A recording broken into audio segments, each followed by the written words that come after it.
Cátedra Abierta, Universidad Pedagógica Nacional. Formación de maestros y educadores para una Colombia en paz. Primer semestre del 2015.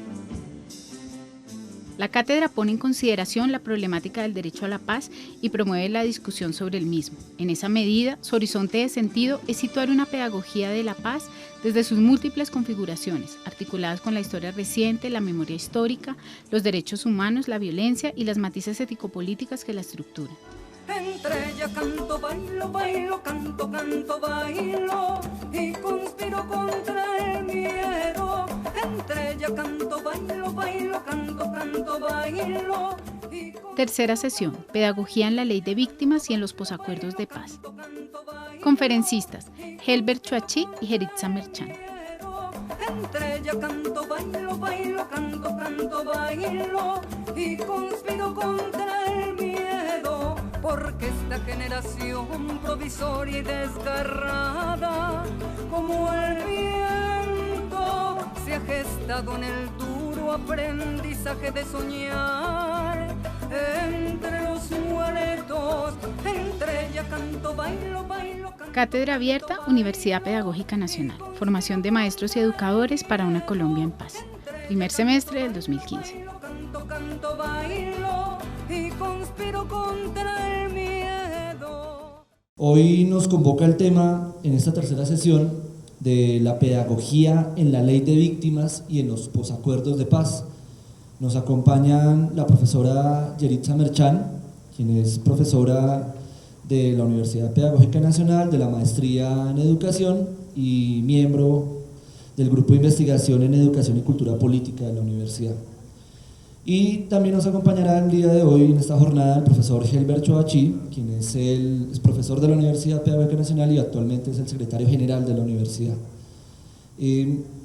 No quiero dejar la oportunidad de mencionar la importancia del tema que convoca hoy en esta tercera sesión, sobre todo en lo que concierne al momento que estamos pasando, al momento que estamos viviendo, coyuntural en el país, y es la desafortunada intensificación del enfrentamiento armado, producto, a mi juicio muy personal, de la intransigencia de alguna manera de algunos sectores del establecimiento y del Estado colombiano, y la intransigencia de otros sectores que también hacen parte y defienden el statu quo de no aceptar un desescalamiento del conflicto y un cese bilateral. Desde la Universidad Pedagógica Nacional, y me abrogo un poco el derecho de parte de organizaciones sociales que hemos conformado el Frente Amplio por la Educación y desde el Eje de Paz, exigimos un cese bilateral, exigimos por la vida y por la defensa de los derechos un cese bilateral que permita y que nos dé la posibilidad de que los acuerdos, los diálogos que se adelantan y los acuerdos a los que podamos llegar sean plausibles. Ni un muerto más en este país, ni una persona más desterrada, ni una persona más desplazada, no más víctimas. La metodología hoy entonces tenemos 30 minutos para cada uno de nuestros invitados y posterior a ello tendríamos la posibilidad para la intervención de parte de ustedes. Quiero recordarles que va circulando una hoja en la que por favor ustedes pueden consignar sus datos. Recuerden que es para que puedan tener conocimiento de futuros eventos, cursos, talleres o diplomados, pero sobre todo para la certificación en la asistencia a esta cátedra. Tenemos la última sesión en 8 días, más adelante me referiré al tema en especial y es el cierre de la cátedra y esperamos para ese día entonces poderles entregar sus certificados. Nuevamente gracias por su asistencia y profesora Yeritza, muchas gracias por aceptar la invitación. Agradecer la presencia de todos ustedes. En tercer lugar, un reconocimiento a los profesores, estudiantes y miembros de la universidad pública que por consecuencias de la guerra no pueden estar acá en presencia, pero siguen estando acá en ideas, pensamientos y dignidad de lo público. El tema que nos convoca invita a la mesa a dialogar varios frentes. En primer lugar, lo que nos identifica a todos, el quehacer pedagógico, por supuesto una ley de víctimas que ha sido leída desde diferentes ángulos y con diferentes perspectivas, por supuesto atendiendo a diferentes intereses, y un posconflicto que añoramos todos en perspectivas, unos de pacificación, entre comillas, otros en perspectivas de dignidad y otros, por supuesto, en perspectivas de un real cumplimiento a los derechos, por lo menos los fundamentales. Es necesario decir que las notas que voy a presentar no son ni mucho menos notas acabadas, simplemente son notas pensadas, que se han venido pensando a lo largo de estos por lo menos 2 años, en que el grupo de investigación al que pertenezco y el grupo que ha presentado específicamente una investigación sobre ley de víctimas ha venido pensando y ha venido debatiendo.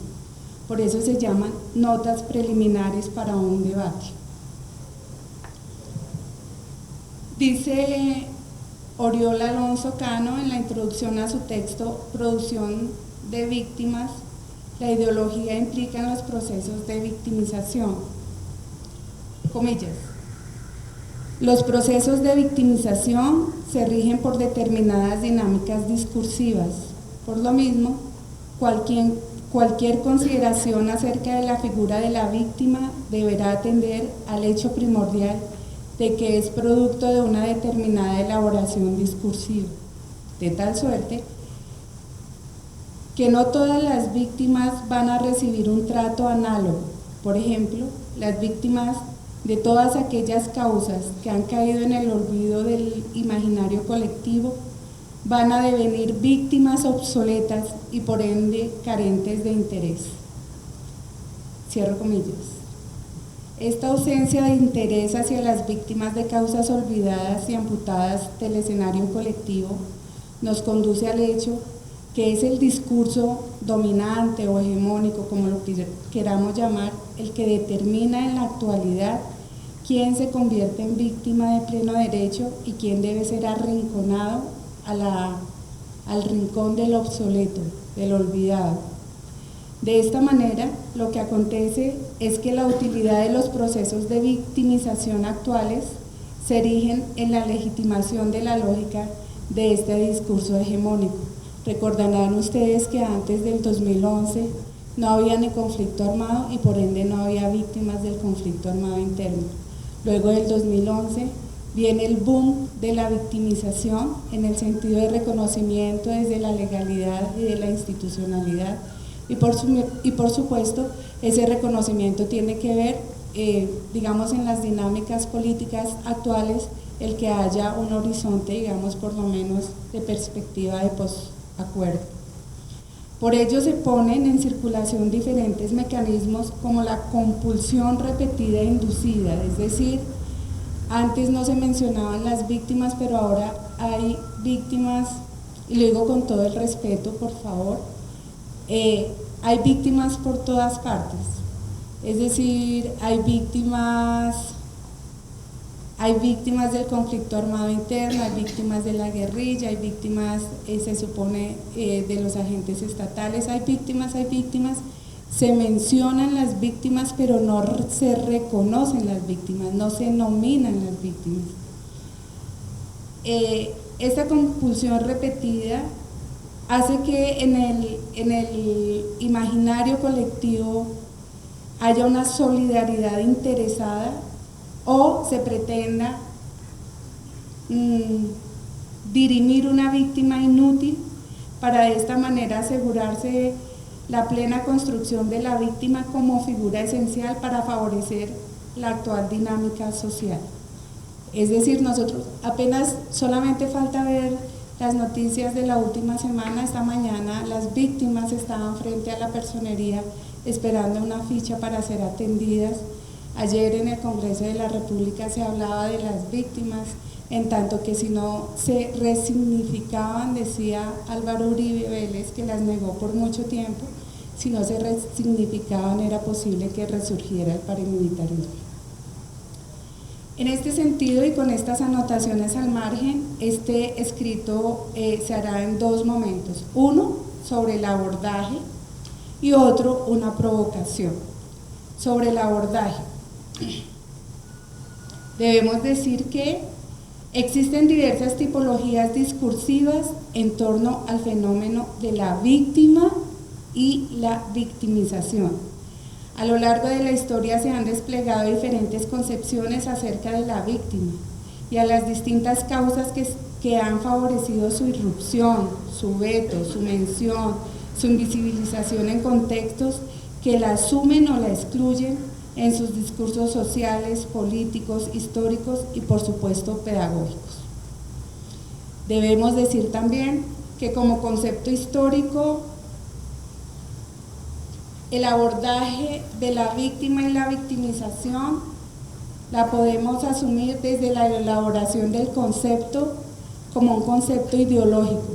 Por eso está en constante disputa en su campo político y en su campo de sentido.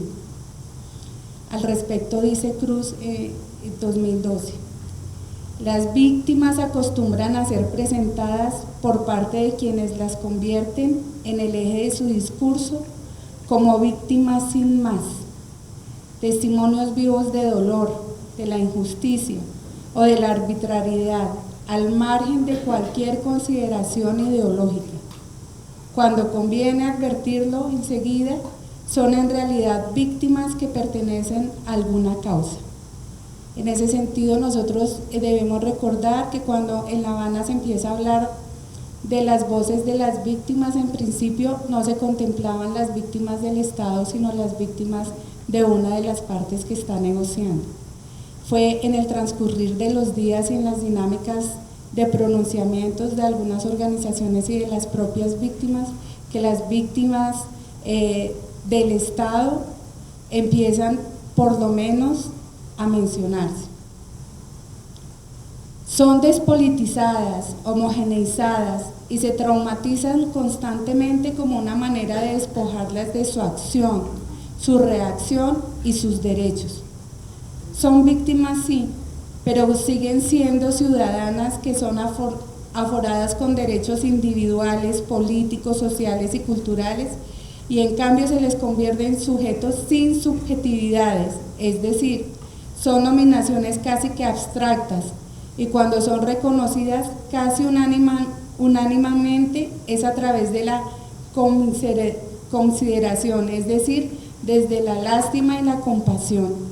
Pocas veces se les atribuye su historia política, su historia cultural, su historia simbólica, su historia cosmogónica y por supuesto su historia como ciudadanos de una sociedad que las convirtió, las permite, pero no las asume como víctimas.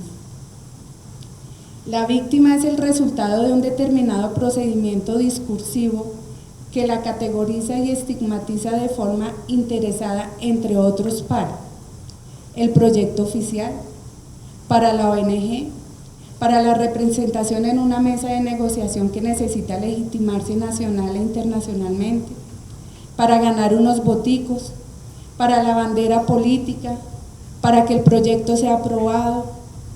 Es decir, la víctima se asume pasiva, desprovista de agencialidad y de capacidad para rebelarse, oponerse, dirimir, resistir desde lo cultural y lo político. En general, su resistencia se lee desde la capacidad de aguante para seguir sufriendo. En la historia de la Edad Media, de la modernidad y más aún en nuestra historia de tiempo presente, a la víctima cada vez más se le ha ido despojando de su condición combativa. No adquiere mención por haberse batido en una contienda, ya sea política, o sea religiosa, o sea nacionalista, etc., y haber sido vencida. Ya no habla por sí misma, ya no reclama sus derechos de dignidad en su vencida como en la antigua Grecia. Su lucha se burocratiza. Cada vez más necesita al representante, al legislador, al procurador, al abogado, hoy a la fundación, a la comisión de representación, para que hablen por ella, medien por ella, exijan por ella. Por eso se ve sometida, entre comillas, a comprobar su victimización.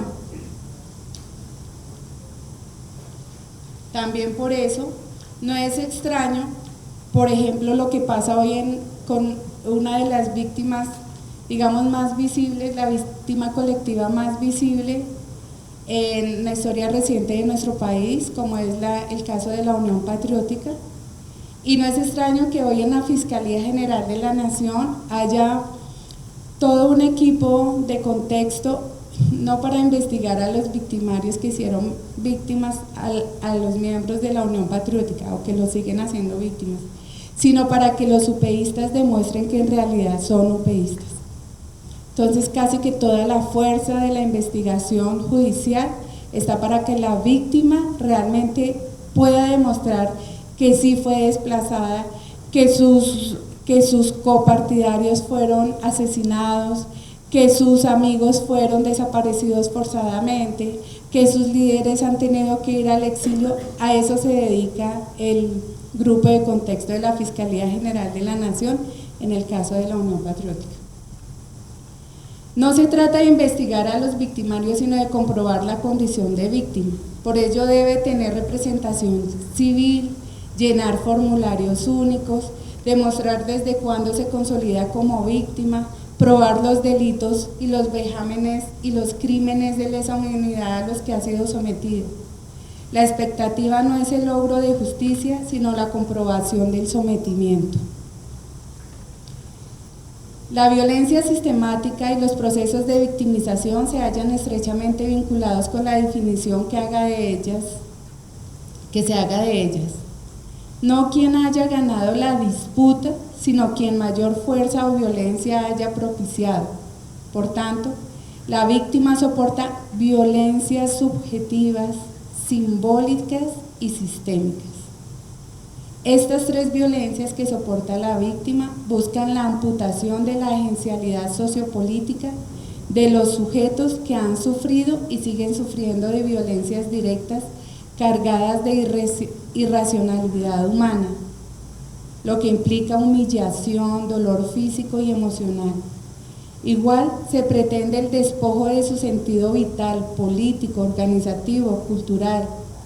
De ahí que se pretenda su cosificación, por ende, en una actitud cínica, luego de haberla convertido en víctima, la estructura, entre comillas, reparadora, en este caso el Estado colombiano, la estudia, la cuenta, la tipifica, la compadece y le otorga migajas de derechos. Visto de esta manera, sigue apuntando Oriola Alonso, la víctima pasa a ser una variable más que cumple una determinada funcionalidad en el seno del devenir social. Es anclado a modelos económicos, políticos y por supuesto ideológicos. Ya habiendo dicho esto, entonces vamos a mirar a la víctima desde un concepto político. Para ello recurrimos a las palabras de Reyes Mate cuando nos dice, comillas, hay que decir de entrada que algo está cambiando en este orden de cosas. Si hasta hace poco tiempo la víctima era una figura con la que solo cabían, además de alguna condecoración, condolencias y compensaciones económicas, ahora, sin embargo, se habla también de la justicia a las víctimas. Si se plantea, por ejemplo, la necesidad de recordar la guerra civil, se dice que es para que la historia no se repita y para hacer justicia. Los delitos sexuales, las comisiones de la verdad y de la reconciliación, la implicación entre el testimonio e historia han puesto en primer lugar a las víctimas. Cuando en las comisiones de la verdad y la reconciliación el autor de un crimen, una violación o una tortura deja de ser considerado como objeto de reducción para ser visto como el autor de una decisión con capacidad de acción y negociación, es con la víctima directamente con quien tiene que vérselas y no con un representante de la ley. Cierro comillas. Hacer este reconocimiento es asumir que la configuración de las víctimas no es excepcional, al contrario, responde a modelos políticos de contratos sociales en donde hay individuos que son sometidos a estructuras represivas, disciplinantes y coercitivas que no solo no garantizan derechos, sino que configuran métodos de vulneración que tienen como fin destruir la capacidad autogestora, determinadora y actante de buena parte de la población, lo que posibilita y facilita la concentración del poder, sostenido entre otros pilares en el silencio y en la impunidad. En este sentido, leer la ley de víctimas en su contexto nos permite entender las prácticas de poder a las cuales se ha visto, por lo menos desde 1985, sometida a gran parte de la sociedad colombiana, entre otros, lo dice la misma ley: despojo de vivienda, despojo de tierras, desplazamiento forzado, falta de garantía del derecho fundamental a la existencia individual y colectiva, negación de participación política, y así podríamos seguir leyendo cada artículo en donde nos están diciendo cuál es el derecho que se ha vulnerado. Cada uno de los artículos de la ley no solo implica preguntarnos sobre el concepto de los sujetos políticos dibujados allí, sino sobre la coherencia de una estructura social y política en donde ellos se subjetivizan, desde el punto de vista de seres actantes en democracia y protegidos por un Estado social de derecho. Pero también supone preguntarnos sobre la dinámica histórica social de una sociedad que se nombra pluri y multi, pero que ha estado sometida a dispositivos de dominación muy fuertes que se han insertado no solo en los espacios públicos, privados, sino incluso también en los íntimos. Lo cual quiere decir que estaríamos hablando no de un Estado social de derecho, sino de un Estado totalitario.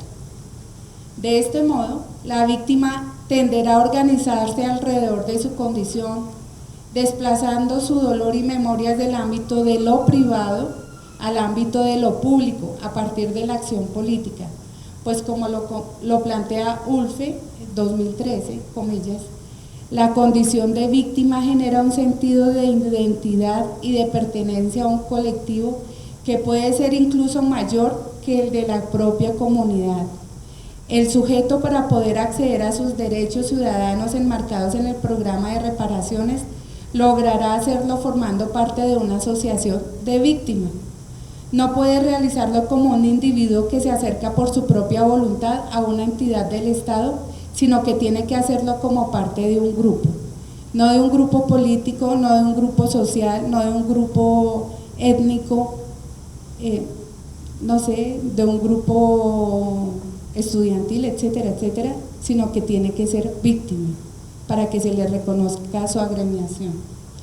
La ley de víctimas, como corpus interpretativo, si se quiere, nos presenta esquemas claros, obviamente no de garantías, pero sí de estructuras políticas, entre el cúmulo de disposiciones, procedimientos y normas, llega a determinar el grado de cierre de espacios políticos, la vulneración de derechos políticos y la limitada cultura política en la sociedad colombiana.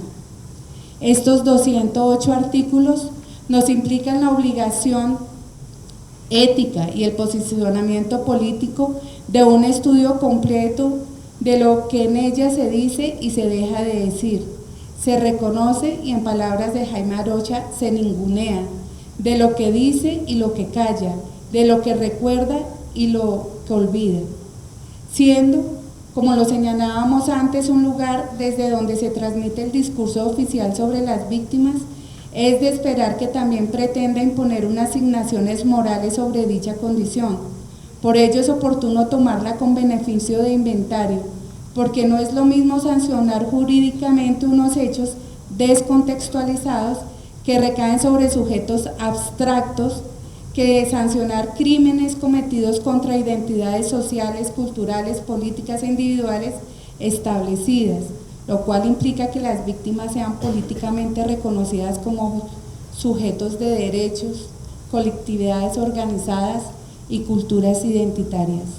Ello exige voluntad política y acción estructural reparadora, que es precisamente de lo que adolece la ley de víctimas. El segundo momento del escrito, como lo enuncié, es una provocación hacia una interpretación pedagógica de la ley de víctimas. Y el epígrafe que voy a utilizar, digamos, no es el más atractivo para mí, pero sí de pronto el más conveniente para hacer la exposición. Comillas. Con cuentos, el presidente Santos enseña sobre la ley de víctimas. Hacen parte de una cartilla que invita a los colombianos a encontrar la reconciliación y la paz. Este era un titular del Tiempo el 1 de septiembre del 2012. Vamos a ver entonces a qué cuento se refiere. Asumir pedagógicamente la ley como lugar de memoria, como fuente escrita, como discurso político-social, como corpus semántico, implica no perder de vista las gramáticas que le subyacen, por ejemplo, los acontecimientos sociales que la preceden, las dinámicas económicas que la sustentan, los intereses políticos que la gestionan. Si bien la ley es significativa en tanto tiene diferencias con la que se expidió, no para las víctimas sino para los victimarios, pues reconoce el conflicto armado y pareciera articularse con la principal causa de este, la tierra. Acordémonos que se llama Ley de Víctimas y de Restitución de Tierras. Menciona, aunque no reconoce a las víctimas. La principal coincidencia entre las dos leyes, las del victimario y las de las víctimas, se encuentra en la finalidad, la, entre comillas, pacificación del país, diluyendo al adversario político, ora como víctima, ora como reinsertado, ora como desmovilizado y, de ser posible, como terrorista derrotado. Como lugar, la ley de víctimas podría entenderse como ese escenario en donde, a pesar de ser enunciada la víctima, no se nombra, es decir, se desprende de sus identidades, de su razón, de sus territorios, de sus cosmogonías, de sus singularidades. Por el contrario, se homogeniza, se atemporaliza, se despolitiza. Sin duda, el estar abordada desde el genérico es estar dispuesta en futuros inciertos. Si ustedes ven el recorrido de la ley de víctima, casi que todos los artículos empiezan con un verbo en infinitivo, pero hacia futuro. Se hará, se intentará, se hará todos los esfuerzos posibles. Todo contrario a lo que es una ley de la República, en donde los verbos son inmediatos, se establecen los tiempos de cumplimiento de forma inequívoca y empieza a regir en un momento determinado con unas condiciones determinadas. Por eso se dice y cúmplase. ¿Y cúmplase cuándo? Y cúmplase ya. Y cúmplase a partir de tanto y hágase de determinada forma. En la ley de víctimas casi que todo es futurista. Entonces, para volver a retomar, sin duda el estar abordada desde el genérico es estar dispuesta en futuros inciertos. No conduce a tiempos y formas específicas de cumplimiento, sino a la incertidumbre. Es un cúmulo de zonas grises en donde pareciera se perpetúa la víctima como, comillas, objeto de condolencia. Podríamos ver el artículo 4, el artículo 158 y nos servirían para fundamentar lo dicho. Como enunciado la ley de víctimas desubjetiviza al individuo y desindividualiza al sujeto, pues no relaciona a las víctimas con sus discursos culturales, sociales, políticos, gremiales, como tampoco con las estructuras identitarias que los puedan reconocer como campesinos, afrodescendientes, indígenas, RUM, militantes, opositores políticos u otras identidades de cualquier orden, sea étnico, político o social. Gracias.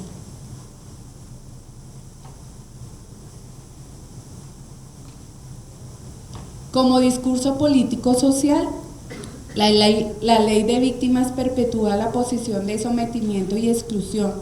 La víctima tiene que demostrar todo el tiempo que lo es para tener educación, para ser atendida en salud, para obtener un préstamo, incluso para existir. Es sometida a la forma, a la norma y al régimen del temor a quedar por fuera de ser víctima, a quedar por fuera de la victimización. No puede habitar otros espacios de acción. Su sufrimiento y padecimiento es convertido en un ritual para acceder a los servicios, para que se haga justicia, para que sea reparada, incluso para no ser sancionada. Acuérdense que en la ley de víctimas también se contempla, por ejemplo, la pena para quien intente reclamarse la identidad de víctima y no pueda demostrarlo. O hay otro tipo de sanciones, como por ejemplo negarle el servicio cuando se pasan unos tiempos determinados y la víctima no puede llenar los requisitos, como entre otros, por ejemplo, un certificado de que ha sido desplazada. O sea, no sé cómo una víctima puede ir al sitio donde fue desplazada a decirle a la fuerza que la desplazó que por favor le dé un certificado para que sea, por ejemplo, atendida con un subsidio. Bueno, esas cosas pasan en este país. Ahora lo que nos llama más la atención y lo que nos convoca en este conversatorio, como exigencia pedagógica.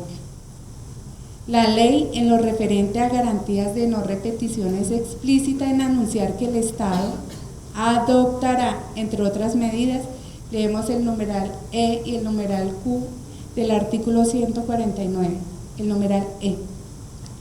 La creación de una pedagogía social que promueva los valores constitucionales que fundan la reconciliación con relación a los hechos acaecidos en verdad histórica, numeral Q. El diseño e implementación de estrategias de pedagogía en empoderamiento legal para las víctimas. Entre otras cosas, aquí debemos preguntarnos cómo hacerlo con profesores criminalizados, asesinados, amenazados, con estudiantes detenidos y con una educación pública cada vez más intimidada por la desfinanciación, pero también por modelos educativos que para nada se compadecen con la realidad de una sociedad que ha vivido en guerra desde que se constituyó como república. Modelos que son competentes, eso sí, para dar cumplimiento a planes de desarrollo que desvertebran cualquier proyecto pedagógico que tienda a la reconstrucción ética, moral y política de una sociedad desmembrada física, simbólica e incluso históricamente. Como campo de entrada al campo pedagógico, el abordaje crítico de la ley de víctimas implica asumir su discurso atendiendo tanto a su producción como a su uso, es decir, más que entender su estructura superficial en forma de mandato, lo que urge es entender su significado y comprender su sentido en clave de reproducción cultural y perpetración de costumbre política, asumiendo que cuando se habla de víctimas es preciso ahondar en esferas incluso que estén por fuera de la legalidad de una ley y la legitimidad de un concepto, para incluir formas de comprensión que evidencien condiciones concretas, voces reprimidas, cuerpos sometidos, procesos truncados, proyectos estigmatizados, pero también métodos y acciones de resistencia de seres humanos congregados en identidades cosmogónicas, gremiales, políticas, constructores y dinamizadores y también transformadores de historias individuales y colectivas, portadores de memorias materiales, simbólicas y emocionales, quienes interpelan no solo el carácter formativo de las prácticas de poder, sino, como lo dice Mantegazza, la perspectiva explícita y concretamente pedagógica entre esas relaciones de poder y los individuos.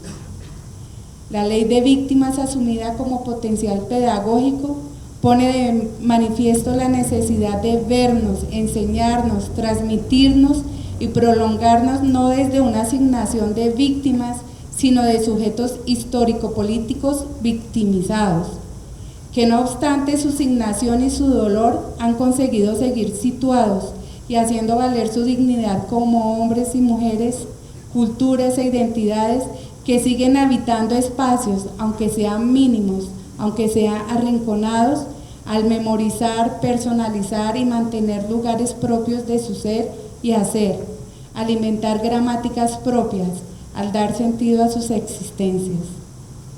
Parafraseando nuevamente a Mantegazza y para cerrar esta provocación, es decirles que asumir la ley de víctimas en el ámbito de lo educativo y pedagógico, como ese reto que esta universidad, la Universidad Pedagógica, formadora de formadores, debería asumir para convertirla en el rechazo al sometimiento de la victimización y por el contrario mostrarla como ese imperativo categórico de no seguir habitándonos socialmente como víctimas y mucho menos como victimarios.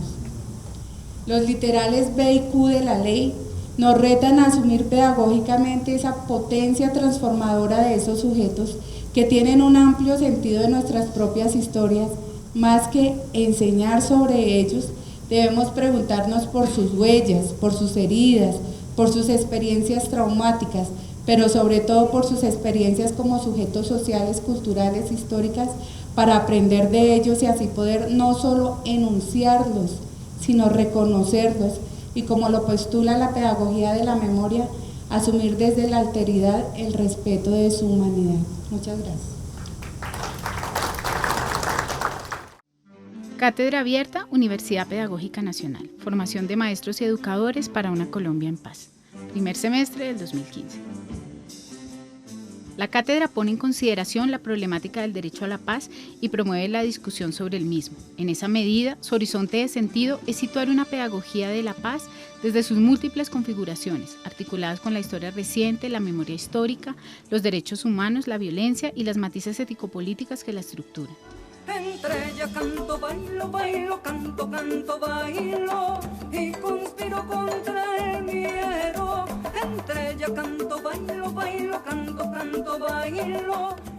Tercera sesión, Pedagogía en la Ley de Víctimas y en los Posacuerdos de Paz. Conferencistas, Helbert Chuachi y Jeritza Merchan. Entre ella canto, bailo, bailo, canto, canto, bailo y conspiro contra el miedo, porque esta generación provisoria y desgarrada, como el viento, se ha gestado en el duro aprendizaje de soñar. Entre los muertos, entre ella canto, bailo, bailo, canto. Cátedra Abierta, Universidad Pedagógica Nacional. Formación de maestros y educadores para una Colombia en paz. Primer semestre del 2015. Canto, canto, bailo y conspiro contra